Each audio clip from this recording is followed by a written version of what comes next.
My name is Elena, and I'm 36 years old. 3 years ago, I lost my entire world. My son, Mason, was only 7 when the doctors diagnosed him with a rare kidney disease. He needed an experimental treatment that insurance wouldn't cover. The cost? $85,000. I didn't have it. I was a single mom working 2 jobs, already drowning in medical bills. So I did what any desperate mother would do, I called my parents. I was crying so hard I could barely speak. I begged them for help. Even $20,000 to start. Anything. My father cleared his throat and said, "We just can't spare anything right now, sweetheart. Money's tight. We have our own obligations." My mother added, "Families shouldn't put each other in these kinds of uncomfortable positions." I sat on my kitchen floor after that call, phone still in my hand, staring at Mason's little drawings on the fridge. 6 weeks later, my brother Logan posted pictures of his brand new house.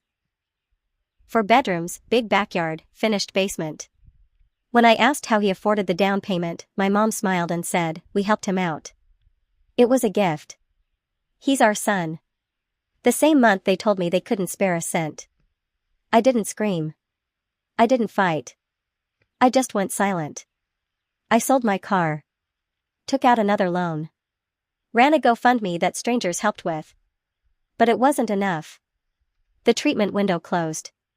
Mason passed away 4 months after that phone call. 4 months after my brother moved into his new house with the swing set in the yard he didn't even need.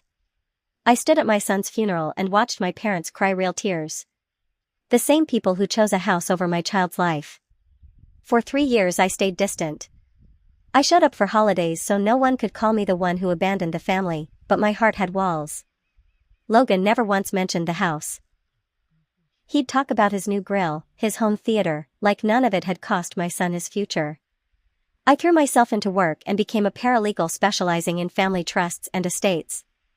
I learned how families protect money, and how they write people out. Then last week, at 11:30 at night, my phone rang. It was my mother. Her voice was shaking. "Elena. Logan collapsed. He's in the hospital. His kidneys are failing. He needs a transplant fast. The registry hasn't found a match. You're his sister, you might be the only one who can save him." I drove to the hospital that night. Not because I had forgiven them, but because some part of me still couldn't just do nothing. The waiting room smelled exactly like the one where I watched my son take his last breath. My mother ran to me, grabbed both my hands, tears streaming down her face. "Please, Elena. You're his only hope. You have to get tested. You have to help your brother." I looked at her hands holding mine. The same hands that had refused to help my dying son. I thought about Mason's tiny fingers going cold. I thought about the house with the empty swing set. I thought about $85,000 that could have bought my boy more time. I picked up my bag, slung it over my shoulder, and looked my mother straight in the eyes. "No." The word landed like a gunshot. My father stood up so fast his chair fell over. My mother's face went white. The doctor stepped out at that exact moment and asked, "So, that's a yes? You're willing to be tested as a donor?" I looked at the doctor, then at my parents, and said calmly, "No. I'm not getting tested. I'm not donating anything. I came here to see my brother, not to save him." The silence was deafening. My mother whispered, "You can't mean that. He's your brother. He's dying." I looked her dead in the eyes and said, "I know exactly what dying looks like. I watched it happen to my 7-year-old son while this family decided a house was more important than his life. I'm not punishing Logan for being sick.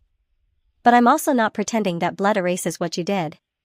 My father tried to speak, things were complicated back then. I cut him off. "Complicated? You had money for a 4-bedroom house with a yard, but nothing for your grandson's treatment. Don't talk to me about complicated." I turned and walked out of that hospital without looking back. Some people will call me heartless. But I call it justice. They taught me that family only matters when it's convenient for them. I finally learned the lesson. If you've ever been betrayed by the people who were supposed to love you most, you already know, sometimes the strongest thing you can do is